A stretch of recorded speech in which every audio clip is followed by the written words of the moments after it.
नमस्कार दोस्तों, सोशियोलॉजी के क्रैश कोर्स चैनल में आपका स्वागत है। और इस समय हम असिस्टेंट प्रोफेसर का क्रैश कोर्स पढ़ रहे हैं। तो हम यूनिट 1 का पार्ट 5 पढ़ रहे हैं। यूनिट 1 सबसे बड़ी है तो सबसे ज़्यादा समय तक इसको हम पढ़ पाएंगे। और इसमें से क्वेश्चंस जो हैं वो ज़्यादा से ज़्यादा 10 क्वेश्चंस तक बन सकते हैं, ठीक है। क्योंकि सारी यूनिट से अलग अलग क्वेश्चंस तो डिवाइड हैं, लेकिन यूनिट 1 सबसे बेसिक चीज़ें होती हैं जिसे समाज बनता है, छोटी छोटी इकाइयाँ हैं, तो इसमें क्वेश्चंस ज़्यादा बनते हैं। तो इसमें देखिए हम समिति और संस्था को पढ़ेंगे। समिति का मतलब होता है कि जब किसी विशिष्ट उद्देश्य की पूर्ति के लिए व्यक्ति मिलकर संगठन बनाते हैं तो उसको हम समिति कहते हैं, ठीक है। यानी कोई उनका उद्देश्य होता है और उस उद्देश्य की पूर्ति के लिए क्या करते हैं, वो संगठित होते हैं, ठीक है।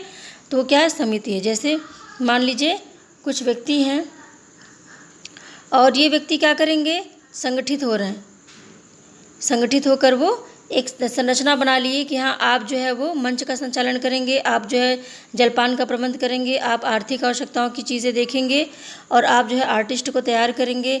आपका काम ये है, आपका काम ये है। तो क्या ये पूरी संरचना बन जाती है, कार्यों का विभाजन हो जाता है और पूरी तरह से स्तरीकरण की तरह जो है समिति भी काम करती है, ठीक है। तो इनका एक विशिष्ट उद्देश्य होता है। जैसे अगर उदाहरण के रूप में देखा जाए तो स्कूल कॉलेजेस क्या है, ये आर्थिक आवश्यकताओं की ये शिक्षा की आवश्यकताओं की पूर्ति के लिए बना हुआ एक विशिष्ट उद्देश्य की पूर्ति के लिए बनी हुई क्या है, संस्था है। उसी तरह से आर्थिक आवश्यकताओं की पूर्ति के लिए आर्थिक संस्थाएं जैसे व्यावसायिक संघ वगैरह बने हैं, ठीक है। तो अलग अलग प्रकार की समितियां इस तरह से मनोरंजन की आवश्यकता की पूर्ति के लिए नाटक मंडली बनी है। उसमें भी संरचना बनती है कि आप राम बनेंगे, आप जो है केवट बनेंगे, आप जो है आर्टिस्ट को तैयार करने वाले बनेंगे, आप जो है वो आपूर्ति करने वाले बनेंगे, फिर आप क्या है वो बिजली आपूर्ति देखेंगे कि माइक वगैरह ठीक से काम कर रहा है कि नहीं। तो सभी के कार्य क्या है, वो विभाजित है। तो क्या है, वो संरचना बन रही है। याद रखिएगा, समिति में संरचना बनती है, इसको लेकर कोई भी कन्फ्यूज़न मत रखिएगा। मैकायरन पेज ने कहा, समिति व्यक्तियों का वह समूह है जिसे एक समान उद्देश्य या उद्देश्यों की पूर्ति के लिए संगठित किया जाता है। यानी एक उद्देश्य या फिर कुछ उद्देश्यों की पूर्ति के लिए जब संगठन बनाया जाता है तो क्या है, वो समिति है। बोगार्ड्स ने क्या परिभाषा दी है, सामान्यतः किसी उद्देश्य को प्राप्त करने के लिए व्यक्तियों द्वारा मिलकर काम करने को ही समिति कहते हैं। यानी किसी उद्देश्य की पूर्ति के लिए जब कुछ व्यक्ति मिलकर कार्य करते हैं तो क्या है, वो समिति है। फेयरचाइल्ड ने भी कोटेशन दिया है कि समिति एक संगठनात्मक समूह है जिसका निर्माण निश्चित उद्देश्य की पूर्ति के लिए किया गया है तथा इसका अपना एक आत्मनिर्भर प्रशासनिक ढांचा तथा कार्यकर्ता व अधिकारी होते हैं, ठीक है। तो इसमें मैंने जो ढांचे की बात की थी तो फेयरचाइल्ड ने इसी ढांचे को हाईलाइट किया है कि समिति एक संगठन है जिसमें एक ढांचा होता है। आकबर और निमकाफ के अनुसार समिति एक ऐसा संगठन है जो प्रायः विशेष स्वार्थों की पूर्ति के लिए बनाया जाता है। इसका उद्देश्य अपने सदस्यों की विशेष या सामान्य इच्छाओं की संतुष्टि के अतिरिक्त और कुछ नहीं, ठीक है। तो ये अलग अलग जो परिभाषाएं हैं जो ज़्यादातर एग्जाम्स में आती हैं, तो ये सारी परिभाषाएं आप याद कर लीजिएगा, ठीक है। वह व्यक्ति जो किसी समिति को अपेक्षित कार्य करता है, जो किसी समिति में अपेक्षित कार्य करता है, जॉनसन ने उसे क्या कहा है, जॉनसन ने उसे कार्य अधियोक्ता कहा है, ठीक है। यानी एजेंट कहा है उन्होंने कि जो किसी समिति में अपेक्षित कार्य, यानी समिति का जो कार्य दिया गया है उस व्यक्ति को, यदि वो कार्य वो कर रहा है तो क्या है, कार्य अधियोक्ता, यानी वह एक एजेंट है, ठीक है। फिर है देखिए, कोई भी संस्था नियमों का निकट से गुथा हुआ समुच्चय है, ये किसने कहा है, टिमासेफ एम फेसी ने कहा है, ठीक है। तो ये कई बार एग्जाम में आया है। अब देखिए समिति की कुछ विशेषताएं हैं। व्यक्तियों का संगठन, समिति देखिए व्यक्तियों का समूह है, यदि व्यक्ति नहीं होंगे तो क्या होगा, समिति नहीं होगा, ये मूर्त है। याद रखिएगा, समिति मूर्त है और संस्था अमूर्त है। निश्चित उद्देश्य होता है। समिति देखिए कुछ निश्चित उद्देश्यों को लेकर बनाई जाती है। एक निश्चित उद्देश्य होता है, जैसे नाटक मंडली का उद्देश्य क्या है, नाटक करना और इसके माध्यम से उन लोगों का मनोरंजन करना, ठीक है। या फिर नाटक के उद्देश्य से लोगों को शिक्षा देना, ठीक है, जैसे शिक्षाप्रद जो नाटक होता है। विचारपूर्वक स्थापना, समिति देखिए स्वतः विकास इसका नहीं होता, विचारपूर्वक ढंग से इसको हम स्थापित करते हैं। सोच समझकर हम पूरी प्लानिंग करते हैं कि हाँ इस समिति को ऐसे बनाया जाएगा, इसकी आर्थिक आवश्यकताओं की पूर्ति ऐसे होगी और इसकी सांस्कृतिक आवश्यकताओं की पूर्ति ऐसी होगी, ऐसी संरचना बनाई जाएगी तो ही कार्य सफल होगा, ठीक है। नियमों पर आधारित, समिति जब बनती है तो कुछ नियम बनाए जाते हैं ताकि समिति अच्छे से कार्य करें, ठीक है। यानी समिति में नियम होता है कि आप इतने बजे ही आएंगे, इतने बजे तक आपको प्रैक्टिस करनी है, आपको इतने पैसे जमा करने हैं, ठीक है। आपको जिस दिन प्रोग्राम होगा उस दिन ऐसा ऐसा करना है। तो पूरे नियम के तहत ये चलता है। औपचारिक संगठन होता है ये समिति, देखिए कोई भी अनौपचारिक संगठन नहीं, औपचारिक होता है, पूरी कागजी कार्रवाई होती है इसमें, ठीक है। ऐच्छिक सदस्यता देखिए क्या है, समिति की सदस्यता ऐच्छिक है, आप चाहे तो नाटक मंडली से निकल सकते हैं, आप चाहे तो नाटक मंडली में शामिल हो सकते हैं, इसमें किसी का कोई योगदान नहीं होता है। अस्थायी प्रकृति समिति देखिए क्या है, अस्थायी है, ये बिल्कुल भी स्थायी नहीं होती है, जब चाहे समिति को हम समाप्त कर सकते हैं। ठीक है, सुस्पष्ट संरचना होती है। मैंने आपको कहा कि समिति क्या है, इसकी एक संरचना होती है कि ये व्यक्ति ऐसा कार्य करेगा, दूसरा व्यक्ति ऐसा करेगा, तीसरा व्यक्ति ऐसा करेगा, तो इसकी एक संरचना होती है। अब देखिए, रातों रात नए एक्ट के द्वारा निर्मित संस्थाओं को पारित संस्थाएं कहते हैं। अब इसमें क्या है, देखिए जैसे आपने दहेज प्रथा से संबंधित कानून बन गया या फिर किसी अन्य प्रकार, तो कानून भी एक क्या है, संस्था है। ठीक है, नियमों का समुच्चय ही है कानून, तो उसको भी हम संस्था कहेंगे। और वो क्या है, पारित संस्था है, क्योंकि वो संसद में पारित हुआ है, तो उसको हम क्या कहेंगे, पारित संस्था है। अब देखिए अगला, संस्थाओं को व्यक्तियों या समूहों के बीच संबंधों को निर्देशित करने वाली मान्य तथा स्थापित कार्यप्रणाली के रूप में किसने परिभाषित किया। ठीक है, तो ये किसने परिभाषित किया है, इसको देख लेते हैं, क्या है, मैकाइवर ने। ठीक है, अब देखिए परिवार न तो पूरी तरह से समिति है, ना ही संस्था है, बल्कि ये क्या है, समिति और संस्था दोनों है। ठीक है, तो देखिए इस बात पे हमेशा विवाद चलता रहता है कि परिवार क्या है, समिति है कि संस्था है, या फिर समिति और संस्था दोनों हैं। ठीक है, तो परिवार क्या है, समिति भी है और संस्था भी है। यानी हम यदि परिवार को उद्देश्यों की पूर्ति के तहत लेते हैं कि हाँ, पिता जो है वो कमाता है, माता घर का काम करती है, तो बच्चा जो है पलता है, इसे समाज की संरचना चलती है। ठीक है, तो ये क्या है, समिति है। संस्था के रूप में देखें तो समाज में कुछ नियम होते हैं, परिवार के उत्तराधिकार का नियम है, विवाह के नियम है। ठीक है, तो ये जो नियम है तो संस्था है। तो ये इसमें विवाद चलता रहता है कि ये समिति है कि संस्था है, तो इसका जो उत्तर है वो ये है कि यह समिति भी है और संस्था भी है। और परिवार जो है वो समुदाय भी होता है, क्योंकि एक व्यक्ति पूरा जीवन समुदाय में ही बिताता है और परिवार में ही बिताता है, तो ये क्या है, वो समुदाय है। ठीक है, तो यानी समुदाय की क्या विशेषता है कि व्यक्ति जो है पूरा जीवन समुदाय में बिताता है, और व्यक्ति पूरा जीवन कहाँ बिता रहा है, परिवार में, तो परिवार भी क्या हुआ, समुदाय। हैमिल्टन ने संस्था को रीति रिवाजों का गुच्छा कहा है, ये कई बार पूछा है। संस्था के विकास को समन्वय दर्शाया, अभी हम उसको स्पष्ट रूप से देखेंगे। सामाजिक संस्थाएं सामान्य इच्छा से स्थापित या अभिमत प्राप्त संगठित मानव संबंधों का समूह है। यह कथन किसका है, रास का है। ठीक है, इसमें देखिए कथन वगैरह ज़्यादा पूछता है, तो आप देख लीजिएगा। संस्था के प्रकार को गोचर और अगोचर में किसने बांटा, मर्टन ने बांटा। ठीक है, एक तो होता है उसका जो प्रकार हमको प्रत्यक्ष दिख रहा है, और एक प्रकार वो होता है जो छिपा हुआ है, जो हमको नहीं दिखता है। गुडे के अनुसार संस्था का आवश्यक तत्व क्या है, विचार। ठीक है, ये कई बार आया है, यूपीएससी में आया है। ठीक है, तो इसको देख लीजिएगा कि संस्था का आवश्यक तत्व गुडे ने बोला है विचार।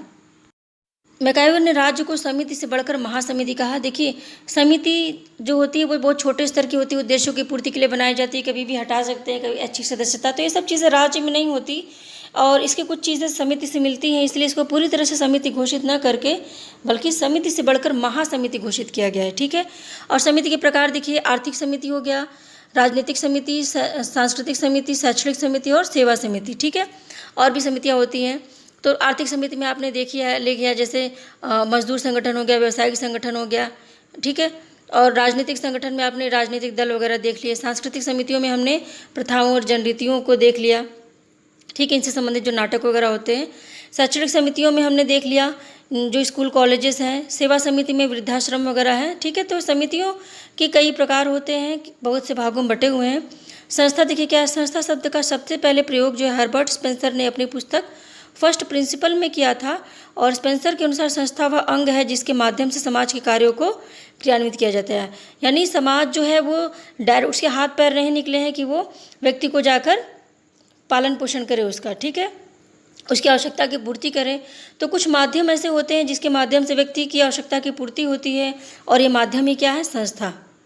देखिए संस्था जो होता है, एक संस्था का विचार जो है, जो वो विचार, मत, सिद्धांत या रुचि तथा एक ढांचे से मिलकर बनती है। कई बार ये एग्जाम में आ चुका है ये जो कोटेशन है कि एक संस्था विचारधारा, विचार, मत, सिद्धांत व रुचि से बनती है। ठीक है, तो इन्होंने पूरी एक संरचना बताई है, अभी हम उसको स्पष्ट करेंगे। ठीक है, बोगार्डस ने क्या कहा है, एक सामाजिक संस्था समाज की वह संरचना है जिसको व्यवस्थित कार्य विधियों द्वारा व्यक्तियों की आवश्यकताओं की पूर्ति के लिए संगठित किया जाता है। तो ये बोगार्डस का कथन है, ये उनकी परिभाषा है। सामाजिक संस्थाओं से तात्पर्य उन सामाजिक प्रतिमानों से है जो आधारभूत सामाजिक कृत्यों के करने में मनुष्यों के संगठित व्यवहारों को स्थापित करती हैं। ठीक है, तो संस्थाएं क्या है, सामाजिक संस्थाएं सामाजिक प्रतिमान हैं ऐसे जो सामाजिक कृत्यों को करने के मनुष्य के संगठित व्यवहारों को स्थापित। कुछ विशेषताएं हैं संस्था की, पहली बात ये है कि सांस्कृतिक व्यवस्था की एक इकाई है, यानी जो सांस्कृतिक पूरी व्यवस्था है, इसमें धर्म भी है, प्रथा भी है, ठीक है। इसमें बहुत बड़ी संरचना है, पूरी पूरी सांस्कृतिक हमारा जो कल्चर है उसकी एक इकाई संस्था होती है। जैसे विवाह क्या है, ये पूरी पूरी संरचना नहीं है बल्कि संरचना का एक भाग है, ठीक है। गिलिन और गिलिन ने संस्था को सामाजिक व्यवस्था की इकाई माना है, तो ये नाम याद रखिएगा कि गिलिन और गिलिन ने ही सामाजिक व्यवस्था की इकाई संस्था को माना। स्थायित्व होता है, संस्था ऐसा नहीं कि आज बनाया कल तोड़ दिया, ये स्थायी होता है, पीढ़ी दर पीढ़ी कई पीढ़ियों से चलता रहता है। संस्था का कोई एक प्रतीक होता है, जैसे विवाह का प्रतीक क्या है, सिंदूर है, ठीक है। और भी जो संस्थाएं, जैसे कोई यूजीसी का प्रतीक है एक, ठीक है, कोई स्कूल कॉलेज है तो उसका भी एक प्रतीक होता है। तो संस्थाओं का एक प्रतीक होता है, सुस्पष्ट उद्देश्य होता है, संस्था के उद्देश्यों में कोई हौच पौच नहीं होता। मान लीजिए कोई ऐसी संस्था बनी जो जानवरों को बचाने के लिए बनी है, तो उसका एक प्रतीक भी है, वो स्थायी भी है और वो कई पीढ़ियों से चली भी आ रही है। और वो क्या है, उसका एक उद्देश्य भी है कि हम जानवरों को बचाते हैं। लिखित और अलिखित संस्था जो होती है, लिखित भी होती है अलिखित भी होती है। जैसे जनजातियों में जो नियम होते हैं, जो विवाह की पद्धतियाँ वगैरह होती हैं, वो क्या है, वो भी संस्था है लेकिन वो अलिखित है, ठीक है। और कुछ ऐसी संस्थाएं हैं जो लिखित हैं, जैसे कोई स्कूल कॉलेज हो गया, तो वो क्या है, लिखित है। संरचना होती है, प्रत्येक संस्था की संरचना होती है, ऊपर से नीचे तक, छोटे से बड़े कर्मचारी तक कार्य दिए जाते हैं। समाज द्वारा अभिमति यानी समाज द्वारा स्वीकृति मिलती है तो ही संस्था को संस्था माना जाएगा। यदि समाज द्वारा किसी संस्था की स्वीकृति नहीं है तो उसे संस्था नहीं माना जाएगा। पार्षद द्वारा क्या है, द्वितीयक संस्था का उल्लेख किया गया है, ठीक है। देखिए कुछ ऐसी चीज़ें होती हैं जिसमें सब लोग प्रतिभाग नहीं कर पाते हैं। जैसे समाज में ऐसे बहुत से लोग होते हैं जिनकी शादियाँ नहीं हो पाती, या तो वो बहुत कुरूप होते हैं, या फिर वो कमाई नहीं कर पाते, या फिर वो अर्निंग के योग्य नहीं होते, या फिर वो मानसिक रूप से बहुत अच्छे नहीं होते। कुछ न कुछ ऐसा कारण होता है, या तो उनके पास धन नहीं होता, कुछ ऐसा कारण होता है कि उनका विवाह नहीं होता है। तो ऐसे में क्या है, वो यौन संबंधी अपराध न कर बैठे, और इसके लिए क्या है, वेश्यालय बने हैं, ठीक है।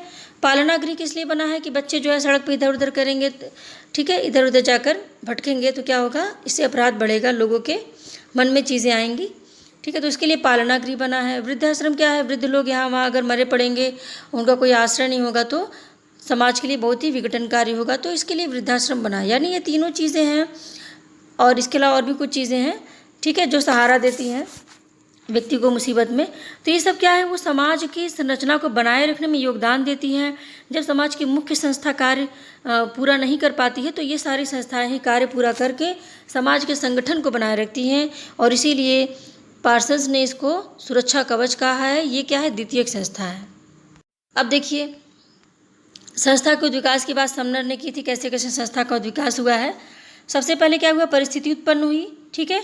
उसके बाद आवश्यकता हुई कि हम परिस्थिति के बारे में कुछ सोचें, ठीक है। ऐसी कुछ परिस्थितियाँ उत्पन्न हुई कि अब आवश्यकता हमें इस चीज़ की है। अब विचार आया कि समस्या का जो समाधान है, यानी जो आवश्यकता उत्पन्न हुई उस आवश्यकता की पूर्ति के लिए क्या क्या किया जा सकता है, इसके लिए विचार आ गया, ठीक है।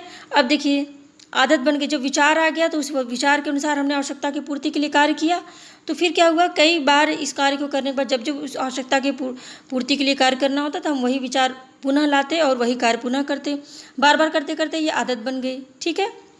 जब ये आदत बन गई तो फिर क्या हुआ, ये लोगों में, समूह में, मतलब क्या हुआ, ये फैल गई, ठीक है, कार्य रूप में परिणित हुई, बार बार इसको समूह के लोग करने लगे, आदत बन गई। अब ये आदत क्या हुआ, समूह द्वारा पुनरावृत्ति, जब समूह के लोग करने लगे, पूरे के पूरे लोग करने लगे कि हाँ श्याम ने इस स्थिति में ऐसा किया था तो हम भी ऐसा करते हैं, तो समूह के लोग जब अपनाने लगे तो क्या है, जनरीति है। अब देखिए, अब प्रथा, पूर्वजों द्वारा अनुकरण, यानी एक पीढ़ी ने ऐसा पूरा किया, फिर वो मर गई, फिर अगली पीढ़ी भी वही शुरू कर दी, तो क्या है, वो प्रथा है। इसमें पूर्वजों का अनुभव मिल गया, पीढ़ी दर पीढ़ी हस्तांतरित हो गई। अब देखिए रूढ़ि क्या है, समूह के कल्याण के लिए इसमें कार्य होने लगे जब, तो इसमें समूह भावनात्मक चीज़ें जुड़ गई, तो क्या है, ये रूढ़ि बन गया। अब ये पूरी तरह से जब ढांचा बन गया, नियमों का एक पूरी तरह से एक ढांचा बन गया, तो क्या है, ये संस्था का रूप ले लिया, ठीक है। तो इस तरह से एक विचार, एक परिस्थिति क्या है, वो संस्था किस तरह से बन गई, इसके बारे में समनर ने बताया है। अब देखिए संस्था के दो प्रकार बताए हैं समनर ने, एग्जाम में इम्पॉर्टेंट है। पहला है स्वतः उत्पन्न, दूसरा है निर्मित। स्वतः उत्पन्न का मतलब है ऐसी संस्था है जिनको मनुष्य बनाता नहीं है बल्कि हमें स्वतः ही वो मिल जाती है, ठीक है। जैसे विवाह नामक संस्था कैसे बनी हमको नहीं पता, लेकिन हम जानते हैं कि विवाह कैसे होता है। परिवार नामक संस्था के बारे में नहीं जानते, और भी जो संस्थाएँ हैं, जो परंपराएँ हैं, रूढ़ियाँ हैं, उनको हमने नहीं बनाया है, लेकिन वो स्वतः ही धीरे धीरे उत्पन्न होते होते हमारे पास आई हैं, तो हम उसको अपना रहे हैं। निर्मित संस्थाएं वो होती हैं जिनको हम बनाते हैं, जैसे स्कूल बना, कोई अस्पताल बना, बाजार बना, कुछ और भी चीज़ें जो निर्मित संस्थाएं हैं जिनको हम बनाते हैं। ठीक है, कोई हमने संस्था शुरू कर दी कि हाँ अब हमारी जो संस्था होगी वो डाउरी सिस्टम के विरुद्ध होगी। ठीक है, तो दो प्रकार की संस्थाएं कौन सी हैं, स्वतः उत्पन्न और निर्मित संस्थाएं। संस्था का महत्व देखिए क्या है, संस्था के कार्य भी इसको कह सकते हैं, महत्व भी कह सकते हैं। मानव व्यवहार पर नियंत्रण करती है। ठीक है, यानी विवाह के द्वारा ही यौन आवश्यकताओं की पूर्ति होगी, ये हम पर एक नियंत्रण है कि हम अन्य ढंग से कार्य नहीं कर सकते। ठीक है, संस्कृति की वाहक व संरक्षक। संस्था क्या है, संस्कृति की हमारी रक्षा करती है। हम संस्था के माध्यम से ही कार्य करते हैं तो समाज बना रहता है। अनुरूपता का निर्माण, यानी समाज के अनुरूप होता है ये, समाज के विरुद्ध जाने की हमारी कोई हिम्मत नहीं होती, क्योंकि संस्था का पालन न करने पर समाज द्वारा दंडित किया जाता है, तो हम समाज के अनुरूप कार्य करते हैं। व्यक्ति की स्थिति व कार्य का निर्धारण, संस्था के माध्यम से व्यक्ति की स्थितियों का निर्धारण होता है। जैसे मान लीजिए किसी लड़की का विवाह हुआ, तो विवाह के बाद उसकी परिस्थितियाँ बदल गई, वो किसी की बहू हो गई, वो किसी की पत्नी हो गई, किसी की भाभी हो गई, किसी की अन्य प्रकार के रिश्ते से वो जुड़ गई। ठीक है, तो परिस्थिति और भूमिका उसको प्रदान किया किसने, संस्था ने। फिर देखिए, व्यक्ति को कर्तव्य बोध कराता है संस्था, यानी संस्था ने व्यक्ति को आपको जो स्थिति प्रदान की है, आपको कुछ कर्तव्य भी देती है कि आपको ये करना है। सामाजिक परिवर्तन में सहायक, संस्था क्या है, समाज में परिवर्तन लाने में सहायक होती है कि संस्था में ही परिवर्तन होगा तभी तो परिवर्तन होगा। कैसे समाज में परिवर्तन होगा। ठीक है, समाज की जो छोटी छोटी इकाइयाँ जो संस्थाएं, जैसे धर्म है, कोई परंपरा है, प्रथा है, तो इसमें जब परिवर्तन होगा तो ही समाज की संरचना में परिवर्तन होगा। अचानक से पूरी संरचना नहीं बदल जाती। ठीक है फ्रेंड्स, तो यहाँ पे हम समिति और संस्था को समाप्त कर चुके हैं। अब इसके बाद हम संस्कृति को पढ़ेंगे और परिस्थिति और भूमिका। ठीक है, तो ये इंपॉर्टेंट चीज़ें जो हैं उसको हम देखने के बाद फिर जो यूनिट फर्स्ट है उसमें और भी जो चीज़ें बची हैं उसको देख लेते हैं। ठीक है।